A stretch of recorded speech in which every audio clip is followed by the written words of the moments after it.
Berkas kasus dugaan pelecehan seksual yang dilakukan anak seorang kiai di Jombang akhirnya dinyatakan lengkap atau P21. Para penyintas harus menunggu selama 2 tahun hingga kasus ini disidangkan.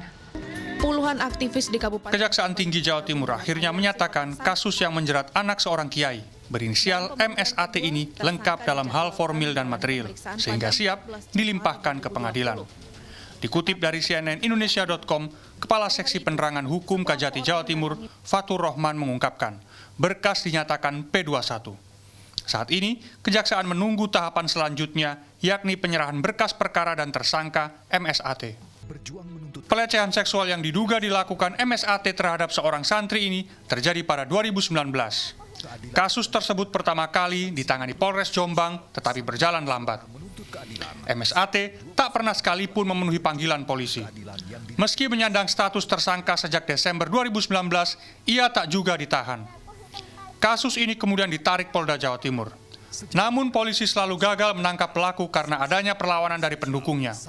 Pada 2020, pelaku mengajukan gugatan pra-peradilan atas status tersangkanya. Tapi Pengadilan Negeri Surabaya menolak gugatan itu. Melalui kuasa hukumnya, korban berharap pelaku segera diadili.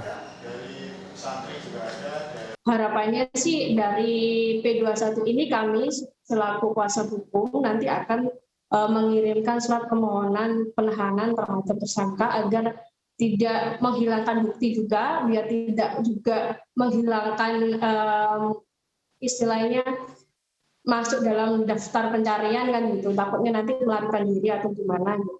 Selamat pagi. Komnas Perempuan dalam siaran pers yang dilakukan bersama Ombudsman Republik Indonesia, Lembaga Perlindungan Saksi dan Korban, serta Kompolnas mendorong peradilan yang adil bagi penyintas.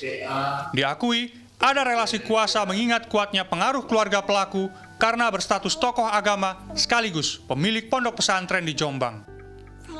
Jadi juga kekasan dari kasus ini adalah upaya untuk mengalihkan kasus kekerasan seksual sebagai upaya untuk mencemarkan nama baik pesantren. Nah, kemudian ini ada proses-proses mobilisasi massa yang kemudian ini tentunya pihak kepolisian maupun para pemangku kebijakan di Jawa Timur juga harus mengambil langkah yang cukup hati-hati. Besarnya pengaruh ini membuat Lembaga Perlindungan Saksi dan Korban turun tangan. Ada 7 saksi dan korban, serta 4 saksi dan korban yang mengalami penganiayaan yang harus mendapatkan perlindungan dari LPSK. Tim Liputan, Surabaya, Jawa Timur.